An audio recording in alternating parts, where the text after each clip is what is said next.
श्री नवनाथ कथासार अध्याय 20।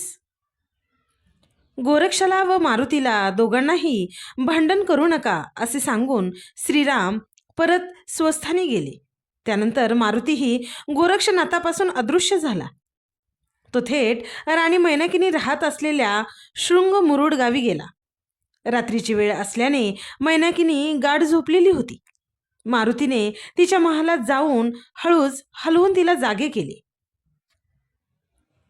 मारुतीला पाहताच ती उठून बसली व नमस्कार केला।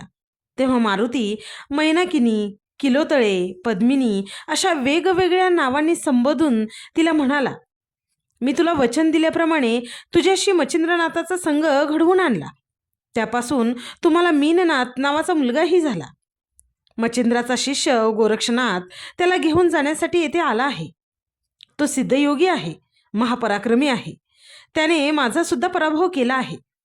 साक्षात प्रभू श्री रामचंद्रांनी त्याला सांगून पाहिले तरी सुद्धा मच्छिंद्राला नेण्याचा त्याचा निर्धार पक्का आहे। त्यामुळे मच्छिंद्र तुझ्यापासून दूर जाणार असे चित्र दिसते आहे। असे होऊ नये यासाठी तू गोरक्षनाथाशी गोड बोल, त्याचा मानसन्मान कर आणि काहीही करून त्याला इथे रमव। तो स्त्रीला कदापि वश होणार नाही, हे लक्षात ठेव। त्यासाठी इतर उपायांचा अवलंब कर। तू त्याला येथे गुंतवण्यात अपयशी ठरलीस तर मच्छिंद्रनाथ येथून गेलाच असे समज। मारुतीचे बोलणे ऐकत असताना तिची झोप पूर्णपणे उडाली। ती प्रचंड घाबरली। मनाच्या गोंधळलेल्या अवस्थेतच तिने मारुतीचे जमेल तसे आदरातिथ्य केले। मारुती तेथून निघून गेला। मैनाकिनी सुरुवातीला सिंहल द्वीपात राहत होती। तिथे राहणाऱ्या स्त्रियांमध्ये ती सर्वात सुंदर होती, म्हणूनच सर्वजण तिला पद्मिनी असे म्हणत असत। ती एका शापामुळे येथे श्री राज्यात आली। तो शाप एका विचित्र घटनेमुळे उपरीचर वसूंनी तिला दिला। एकदा सिंहल द्वीपातील आपल्या महालात ती होती। तिचे नुकतेच स्नान झाले होते। तिने धवल वस्त्र परिधान केलेले होते। आपल्या महालाला असणाऱ्या सज्जामध्ये ती उभी होती। सहज तिने वर आकाशात पाहिले, तेव्हा आकाशात विमानातून उपरीचर वसू जात होता। वाऱ्याच्या वेगाने अचानक त्याचे वस्त्र थोडेसे बाजूला झाले। त्यातून नेमके तिला त्याचे गुप्तांग दिसले। त्यामुळे तिला पटकन हसू फुटले।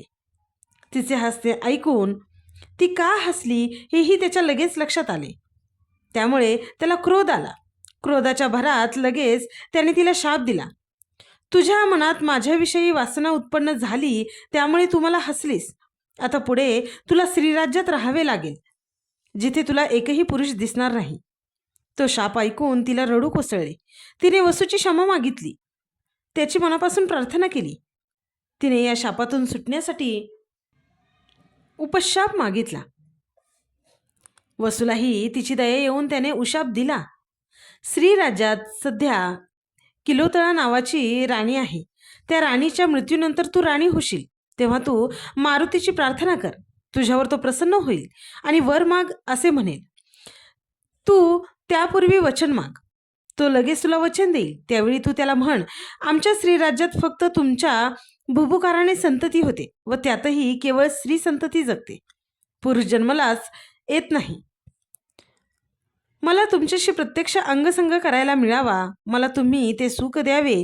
त्या प्रसंगी मारुती वचनात गुंतलेला असेल, त्यामुळे तो हो म्हणेल। मी नाही, परंतु नवनाथांच्या मुख्य मच्छिंद्रनाथ येथे येऊन राहील। तो तुझ्याशी प्रत्यक्ष संग करेल, त्यापासून तुला पुत्र होईल। मैनाकीनी माझे गुप्तांग पाहून तुझ्यात कामविकार निर्माण झाला, त्यामुळे मच्छिंद्रनाथ हा माझाच अंश तुझ्याशी संसार करील। त्यापासून पुत्ररूपाने मीननाथ म्हणून मीच जन्माला येईन। त्यानंतर तुमच्या दोघांची ताटातूट होईल, तेव्हा मात्र तू परत सिंहल द्वीपात येशील। जा आता तू। त्या शापामुळे मैनाकीला स्वतःचा विसर पडला। तिने सिंहल द्वीप तिच्याही नकळत सोडले। ती भटकत भटकत श्रीराज्यात येऊन पोचली।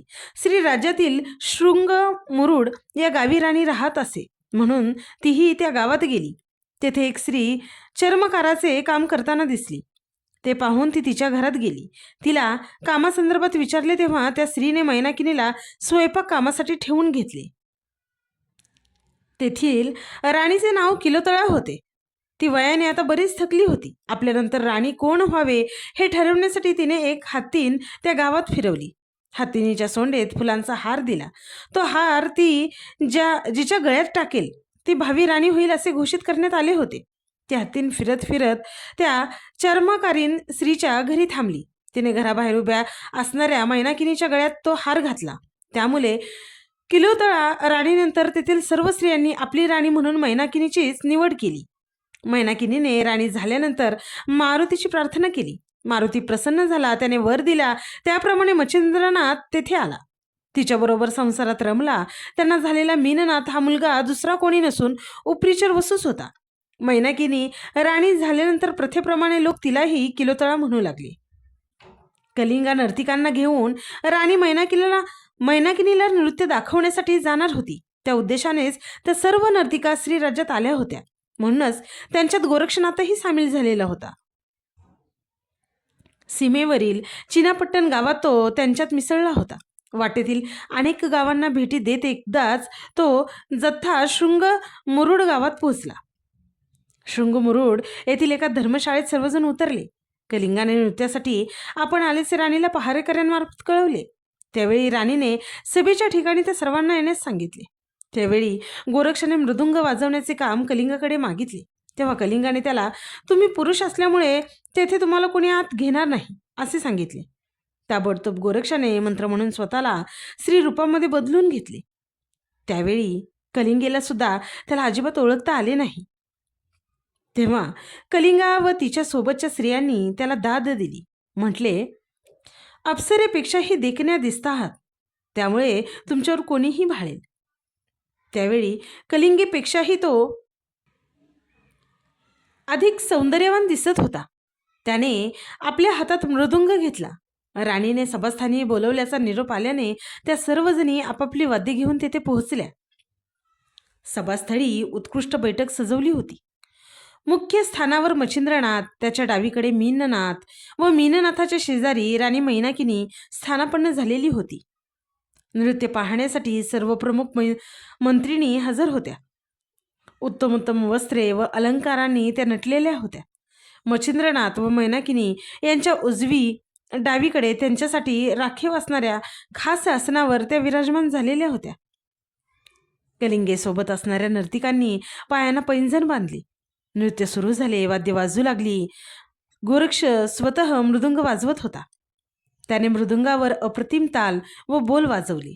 त्यामुळे सभेतील सर्वजणी आश्चर्यचकित झाल्या. मच्छिंद्र खूप दिवसानंतर इतके सुरेल मृदुंग वादन ऐकत होता. त्यामुळे तोही रंगात आलेला होता. मृदुंग वादनाला सभागृहात टाळ्यांवर टाळ्या पडत होत्या. त्याचवेळी गोरक्षाने मृदुंगाच्या साह्याने असे बोल काढले की ऐकताना चलो मच्छिंदर गोरख आया असा आवाज ऐकू येऊ लागला. तो आवाज अगदी जसाच्या तसा माणसासारखा येत होता. तो आवाज ऐकून मच्छिंद्र एकदम घाबरलाच. लगेच आपल्या गळ्यातील भारी किमतीचा हार काढून मृदुंगवाल्या बाईच्या गोरक्षाच्या अंगावर फेकला. त्यामुळे सभास्थानी टाळ्यांचा पुन्हा एकदा गजर झाला. त्यामुळे गोरक्षाने नृत्यातीलच अप्रतिम ताल वाजविले. नाचताना कलिंगा अंगात संचार झाल्यासारखी नाचत होती. गोरक्षाला गंधर्व अनुकूल असल्यामुळे संगीत, नृत्य, हावभाव, ताल, ताणा आदी सगळे तेथे अलौकिक घडत होते. अधूनमधून तो त्याच्या मृदुंगात चलो मच्छिंदर गोरख आया असे बोल काढत होताच. वारंवार ते बोल ऐकल्यामुळे मच्छिंद्राचा चेहरा पार पडला. त्याला नाच गाण्याचा आस्वाद घेण्यात मजा वाटेनाशी झाली. इतर नर्तिकांनी तो आवाज ऐकल्यामुळे त्यांनी मृदुंग वाजविला, पण त्यातूनही तसाच माणसासारखा आवाज येत राहिला. त्यामुळे मच्छिंद्रनाथाला स्वतःची लाज वाटू लागली. त्याचा चेहरा पार काळठिकर पडला. मैनाकिनी राणी त्याच्याजवळ होती. तिने जेव्हा त्याच्याकडे पाहिले तेव्हा ती सुद्धा मनातून दचकली. तिने अत्यंत काळजीने त्याला काय झाले असे विचारले. तेव्हा तो म्हणाला, काय सांगू, काय भुतटकी आहे कळत नाही. मला मृदुंगातून चलो मच्छिंदर गोरख आया हे शब्द ऐकू येतात. मला फार भीती वाटते. गोरक्ष आला असेल तर मला जावेच लागेल. त्यांचे बोलणे ऐकून राणी मैनाकिनीही खूप घाबरली. तिने मृदुंगधारी तरुणीला एका बाजूला घेऊन याविषयी विचारले. तेव्हा ती तरुणी राणीला म्हणाली, मला कसे माहीत असेल, तुम्ही इतर वाद्य वाजवून पहा. त्यामुळे मैनाकीने वाद्य वाजविणाऱ्या स्त्रियांना त्यांची इतर वाद्य वाजवण्यास सांगितले. इतर स्त्रियांनी ती वाद्य वाजवून पाहिली. तेव्हा त्यांनी त्यातून स्वर काढले. तेव्हा त्यातूनही चलो मच्छिंदर गोरखाया असे स्वर निघाले. ते ऐकून राणीला गोरक्ष याच मंडईत असल्याची खात्री पटली. राणीने परत त्या मृदुंगधारी स्त्रीला विचारले, तू कोण आहेस? खरं खरं सांग. तुला तुझ्या गुरूंची शपथ आहे. गुरुची शपथ घातलेली पाहताच मात्र गोरक्ष म्हणाला, माई, मी मूळची स्त्री नाही. मीच तो गोरक्ष की जो मच्छिंद्रनाथांचा अत्यंत आवडता शिष्य आहे. स्त्रीरूप घेतल्याशिवाय तुमच्यापर्यंत पोहोचणे शक्य नव्हते. म्हणूनच मी येथे स्त्रीरूप घेऊन आलो आहे. आता मी मच्छिंद्रनाथांना कोणत्याही परिस्थितीत घेऊन जाणारच आहे. ते ऐकून मच्छिंद्राने गोरक्षनाथाला पुन्हा पुरुष रूप स्वीकारण्यास सांगितले. गोरक्षनाथांनी आपल्या गुरुच्या आज्ञेचे ताबडतोब पालन केले. त्याने पुन्हा आपले मूळ पुरुष रूप घेतले. तेव्हा मच्छिंद्राने लगेच उठून आपल्या सर्वोत्तम शिष्याला आलिंगन दिले. कलिंगीला मात्र तिला जेवढी अपेक्षा होती त्यापेक्षा कितीतरी अधिक पट धन राणीने दिले. त्यानंतर तिला लगेच जायला सांगितले. मच्छिंद्र गोरक्ष दोघे एकमेकांना कितीतरी वर्षांनी भेटत होते. दोघांनाही आपले आनंदाश्रू आवरता आले नाहीत. किती बोलू, काय काय बोलू आणि काय विचारू असे दोघांनाही झाले होते. ही गुरुशिष्य भेट अवर्णनीय होती. मच्छिंद्राने गोरक्षाला मधल्या काळातील सर्व घडामोडी सांगितल्या. गोरक्षाने काहीही न लपवता सर्व वृत्तांत सविस्तर सांगितला. तो म्हणाला, बद्रिकाश्रमात 12 वर्षाचे तप पूर्ण झाल्यानंतर तुमच्या भेटीची ओढ लागली. म्हणून सर्वत्र तुमचा शोध घेत फिरू लागलो.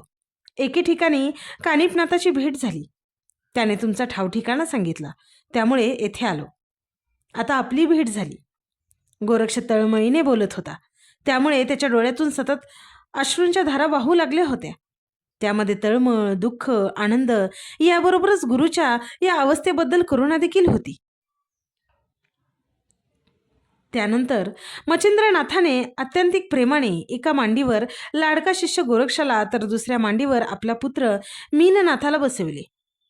मच्छिंद्राचा शिष्य गोरक्षावरचे हे अकृत्रिम प्रेम पाहून राणी मैनावती देखील भारावली, थक्क झाली.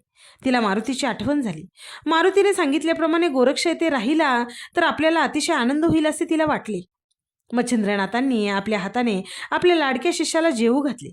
रात्री तो पुत्राला घेऊन त्याच्या शेजारीच झोपला. सकाळी उठल्यानंतर परत त्याच्या अखंड गप्पा सुरू झाल्या. दोघांच्या शब्दात प्रेम ओसंडून वाहत होते. फलश्रुती. या अध्यायाच्या नित्य पठनाने वा श्रवणाने वेडाची बाधा दूर होईल.